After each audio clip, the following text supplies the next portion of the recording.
નમસ્કાર દર્શક મિત્રો, આજના સમાચારોમાં ગામડામાં મકાન બનાવવા માટે સહાયમાં વધારો કરાયો. હવે 1,70,000 રૂપિયા સહાય મળશે. આધાર કાર્ડ માટે નવો નિયમ લાગુ. પરેશ ગોસ્વામીની ભારે વરસાદની આગાહી. ખાદ્ય તેલના ભાવમાં વધારો. ખેડૂતોને 2,000 રૂપિયાનો હપ્તો અને ગોપાલ ઇટાલિયાને રાજીનામું ચેલેન્જ. આવા 25 મોટા સમાચાર વિશે વિડીયોમાં આગળ વાત કરીશું, તો છેલ્લે સુધી જોતા રહેજો. તે પહેલાં તમે અમારી ચેનલમાં નવા છો તો ચેનલને સબસ્ક્રાઈબ કરી લેજો, જેથી મારા આવનારા તમામ વિડીયોની જાણકારી તમારા સુધી પહોંચી શકે. આજના સૌથી પહેલા સમાચાર વિશે વાત કરીએ તો ગ્રામ્ય વિસ્તારના નાગરિકોને મકાન બનાવવાની સહાયમાં વધારો કરવામાં આવ્યો છે. ગ્રામ્ય વિસ્તારના નાગરિકો માટે મુખ્યમંત્રી દ્વારા મહત્વપૂર્ણ નિર્ણય લેવામાં આવ્યો છે. ગુજરાતમાં પ્રધાનમંત્રી આવાસ યોજના ગ્રામીણના લાભાર્થીઓના હિતમાં મહત્વનો નિર્ણય કરાયો છે, જેમાં રૂપિયા 50,000ની વધારાની સહાય હવે આપવામાં આવશે. 4 તબક્કામાં રૂપિયા 1,70,000ની સહાય ચૂકવવામાં આવશે. જોકે આ યોજના હેઠળ અત્યાર સુધી લાભાર્થીઓને 3 તબક્કામાં કુલ રૂપિયા 1,20,000ની સહાય ચૂકવવામાં આવતી હતી, જેમાં આવાસના નિર્માણ માટે હવે 50,000ની વધારાની સહાય પણ આપવામાં આવશે. જોકે હવેથી લાભાર્થીઓને આવાસ મંજૂરી સમયે પ્રથમ હપ્તા પેટે રૂપિયા 30,000, બીજા હપ્તા પેટે રૂપિયા 80,000, ત્રીજા હપ્તા પેટે રૂપિયા 50,000 તેમજ આવાસ પૂર્ણ થયેથી ચોથા હપ્તા પેટે રૂપિયા 10,000 થઈને કુલ રૂપિયા 1,70,000ની સહાય આપવામાં આવશે, જેમાંથી રૂપિયા 98,000ની સહાય રાજ્ય સરકાર તેમજ રૂપિયા 72,000ની સહાય કેન્દ્ર સરકારના ભંડોળમાંથી ચૂકવવામાં આવશે. અમદાવાદ વિમાન દુર્ઘટના આ કારણે થઈ. 15 પાનાના રિપોર્ટમાં મોટો ખુલાસો. બંને એન્જિન બંધ થવાને કારણે આ દુર્ઘટનાથી તેવો ખુલાસો થયો છે. વિમાન માત્ર 32 સેકન્ડ માટે હવામાં હતું. જોકે ઈંધણ પરીક્ષણમાં જાણવા મળ્યું છે કે ઈંધણમાં કોઈ સમસ્યા નહોતી. જોકે અન્ય પણ કેટલાક મહત્વના ખુલાસા થયા છે, જેમ કે બ્લેક બોક્સમાં જાણવા મળ્યું છે કે તે સમયે ટેક ઓફ થ્રસ્ટ શરૂ હતો, જે ડિસ્કનેક્ટ થવાનો સંકેત આપે છે. પક્ષી અથડાવવાની કોઈ સમસ્યા નહોતી.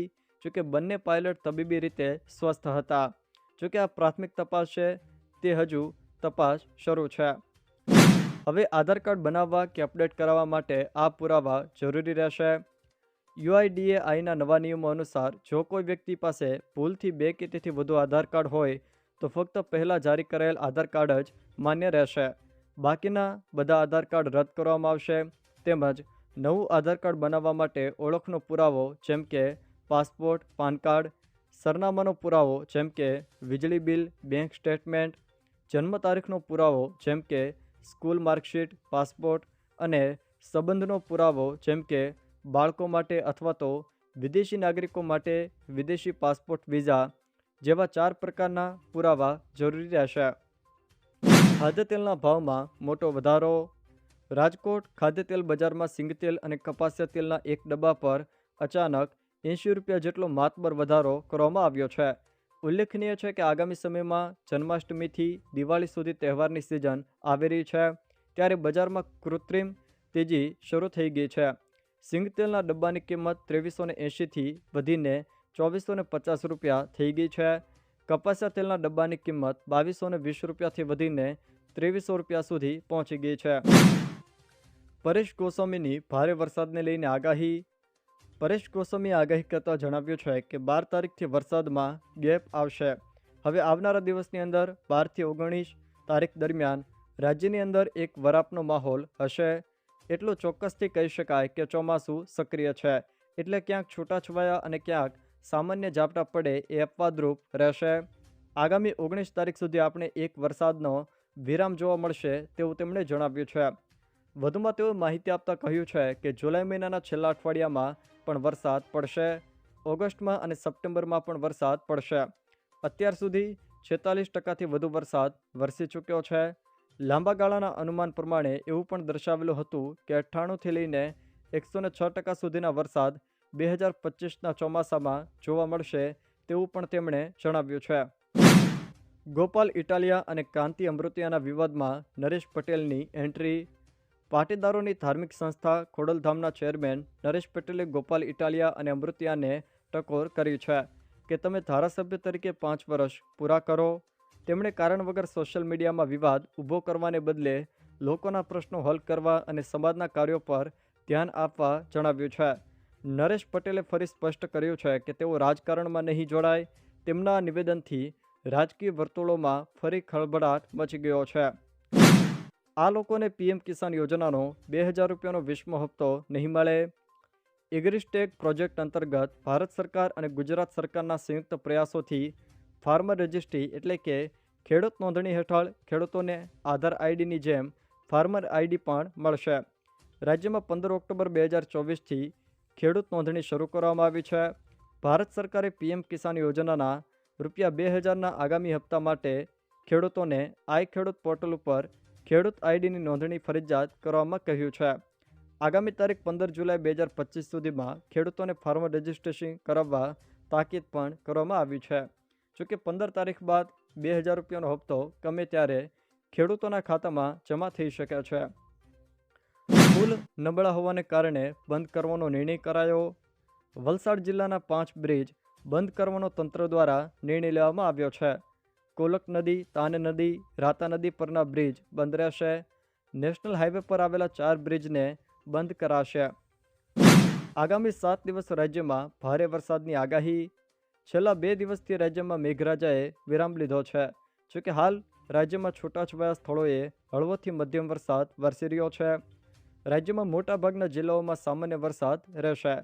હવામાન વિભાગ અનુસાર 12થી લઈને 17 જુલાઈ 2025 દરમિયાન બનાસકાંઠા, સાબરકાંઠા, નવસારી અને વલસાડ સહિતના કેટલાક જિલ્લાઓમાં છૂટાછવાયા સ્થળોએ ભારે વરસાદ જોવા મળશે. તે સિવાય રાજ્યના બાકી રહેતા વિસ્તારોમાં સારી એવી વરાપ પણ જોવા મળી શકે છે. આજે ખાસ કરીને કચ્છ અને સૌરાષ્ટ્રના છૂટાછવાયા વિસ્તારોમાં અમુક સ્થળોએ ગાજવીજ સાથે હળવોથી મધ્યમ વરસાદ વરસી શકે. તો ઉત્તર ગુજરાત, મધ્ય ગુજરાત અને દક્ષિણ ગુજરાતના ઘણા સ્થળોએ ગાજવીજ સાથે હળવાથી મધ્યમ વરસાદની શક્યતા વ્યક્ત કરાય છે. જોકે આજે ખાસ કરીને નવસારી અને વલસાડ આ 2 જિલ્લાના છૂટાછવાયા વિસ્તારોમાં જ ભારે વરસાદની શક્યતા વ્યક્ત કરાય છે. ગુજરાતમાં આજે વરસાદમાં ખાસ કરીને દક્ષિણ ગુજરાતમાં કોઈક સ્થળે ભારે વરસાદ વરસી શકે. આજે બોર્ડની પૂરક પરીક્ષાનું પરિણામ.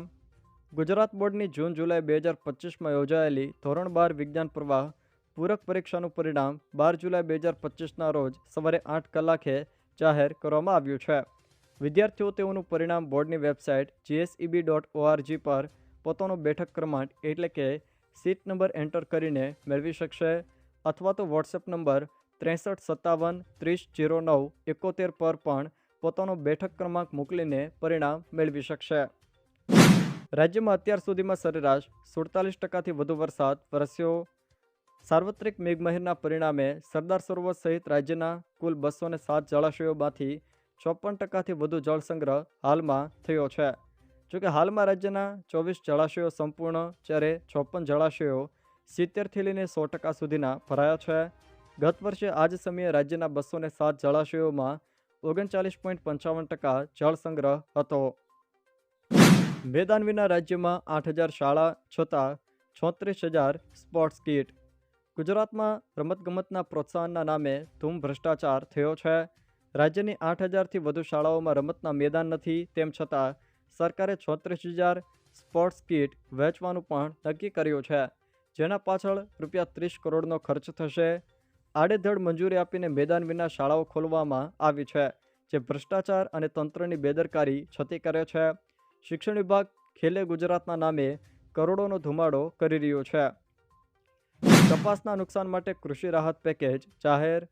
રાજ્યમાં ઓક્ટોબર 2024માં થયેલા ભારે વરસાદના કારણે કપાસના પાકમાં થયેલા નુકસાન માટે કૃષિ રાહત પેકેજ કપાસ ઓક્ટોબર 2024 જાહેર કરવામાં આવ્યું હતું. ખરીફ 2024-25ની ઋતુમાં વાવેતર કરેલ કપાસના પાકમાં 33% કે તેથી વધુ નુકસાન થયું હોય તેવા ખેડૂતોને સહાય મળવાપાત્ર થશે. જોકે આ પેકેજ હેઠળ પ્રતિ હેક્ટર ₹11,000ની સહાય આપવામાં આવશે. વધુમાં વધુ 2 હેક્ટરની મર્યાદામાં સુધીમાં સહાય આપવામાં આવશે, એટલે કે 22,000ની સહાય આપવામાં આવશે. આ સહાય પ્રતિ ખાતા નંબર દીઠ, ગામ નમૂના ક્રમાંક 8 દીઠ વધુમાં વધુ 2 હેક્ટરની મર્યાદામાં આપવામાં આવશે. સહાય મેળવવા ઈચ્છુક ખેડૂતોએ તારીખ 14/7/2025થી તારીખ 28/7/2025 સુધીમાં ઓનલાઈન અરજી કરવાની રહેશે. જોકે આ અરજી ગ્રામ્ય કક્ષાએ ઈ ગ્રામ સેન્ટર પર સંબંધિત VLE અથવા તો વીસી મારફત ડિજિટલ ગુજરાત પોર્ટલ પર કરવાની રહેશે. જીપીએસએસબી ભરતી કેલેન્ડર બહાર પાડશે. પંચાયત ભરતી બોર્ડ દ્વારા ભરતી કેલેન્ડર બહાર પાડવામાં આવશે, જેમાં ડિસેમ્બર 2026 સુધીની ભરતીની જાહેરાત કરવામાં આવશે. ભરતી કેલેન્ડરમાં 22 કેડરમાં આવનારી ભરતીની વિગતો આપવામાં આવશે, જે કારણે અનેક પોસ્ટ માટે ભરતીની જાહેરાત થશે. જોકે આ ભરતી કેલેન્ડર 10 દિવસમાં જાહેર કરવામાં આવે એવી પણ શક્યતાઓ છે. હવે દર મહિને ભરતી કેલેન્ડર મળશે, જેથી ઉમેદવારોને બીજી સ્પર્ધાત્મક પરીક્ષાની તૈયારી કરવામાં સરળતા રહેશે. અનુસૂચિત જાતિ એટલે કે એસસીના વિદ્યાર્થીઓને વિદેશ અભ્યાસ અર્થે 15 લાખ રૂપિયા સુધીની લોન. વિદેશ અભ્યાસ માટે લોન આપવામાં આવે છે, જેમાં ડૉક્ટર બાબા સાહેબ આંબેડકર વિદેશ અભ્યાસ લોન યોજના અંતર્ગત અનુસૂચિત જાતિના તેજસ્વી વિદ્યાર્થીઓ માટે આ સુવર્ણ તક છે, જેમાં તેઓને 15 લાખ સુધીની લોન આપવામાં આવે છે. આ યોજના હેઠળ વિદ્યાર્થીઓને વિદેશમાં ઉચ્ચ અભ્યાસ માટે લોન આપવામાં આવે છે અને મંજૂર થતી લોનની રકમ ડીબીટી એટલે કે ડાયરેક્ટ બેનિફિટ ટ્રાન્સફર દ્વારા સીધા તેમના ખાતામાં નાખવામાં આવે છે, જેથી તેઓ ઉજ્જવળ કારકિર્દી બનાવી શકે. લોનની રકમ ₹15 લાખ કે જેમાં વાર્ષિક 4% વ્યાજ દરે આપવામાં આવે છે. ધોરણ 12 કે તેથી ઉપરના અભ્યાસક્રમમાં 50% કે વધુ માર્ક્સ હોવા પણ જરૂરી છે. ડિપ્લોમા, સ્નાતક, અનુસ્નાતક, પીએચડી સહિત એક કે તેથી વધુ વર્ષના ઓછામાં ઓછા 2 સેમેસ્ટર અભ્યાસક્રમો માટે તે પાત્ર રહેશે. હવે અરજી કઈ રીતે કરવી એના વિશે વાત કરીએ તો ઈ સમાજ કલ્યાણ પોર્ટલ ઉપર ઓનલાઈન અરજી કરીને જિલ્લા નાયબ નિયામક અનુસૂચિત જાતિ કલ્યાણ મારફતે ગાંધીનગર કચેરીમાં ફોર્મ મોકલવાનું રહેશે. વેબસાઇટ www.sje.gujarat.gov.in પર અરજી કરી શકાશે. મધ્યપ્રદેશમાં પૂરથી 7ના મોત. રાજસ્થાનના 13 જિલ્લામાં 4 ઇંચ વરસાદ ખાબક્યો. દેશના વિવિધ વિસ્તારોમાં હાલ ભારે વરસાદ વરસી રહ્યો છે. ત્યારે હિમાચલ પ્રદેશમાં 184 રસ્તાઓ બંધ, જ્યારે 22 વખત વાદળ ફાટ્યાના તથા 17 વાર ભૂસ્ખલન થયું છે. ઉત્તર ભારતમાં વરસાદ સંબંધિત ઘટનાઓમાં 92 લોકોના મૃત્યુ થયા, જોકે 33 લોકો હજુ પણ લાપતા છે. જ્યારે ઉત્તરાખંડમાં ઉત્તરકાશીમાં ભૂસ્ખલન થતાં 57 વર્ષીય એક મહિલાનું પણ મૃત્યુ થયું છે. આજે ખાસ કરીને ઉત્તર પ્રદેશ, છત્તીસગઢ, ગુજરાતના દક્ષિણ ગુજરાતના ભાગો સહિત દેશના 19 રાજ્યો માટે ભારે વરસાદ માટે યલો એલર્ટ ભારતીય હવામાન ખાતા દ્વારા જાહેર કરવામાં આવ્યું છે. જો દર્શક મિત્રો આ વિડીયો તમને પસંદ આવ્યો હોય તો વિડીયોને લાઇક કરો, તમારા મિત્રો સાથે શેર કરો અને જો તમે અમારી ચેનલમાં નવા હો તો ચેનલને સબસ્ક્રાઈબ જરૂર કરજો, જેથી અમારા આવનારા તમામ વિડીયોની જાણકારી તમારા સુધી પહોંચી શકે.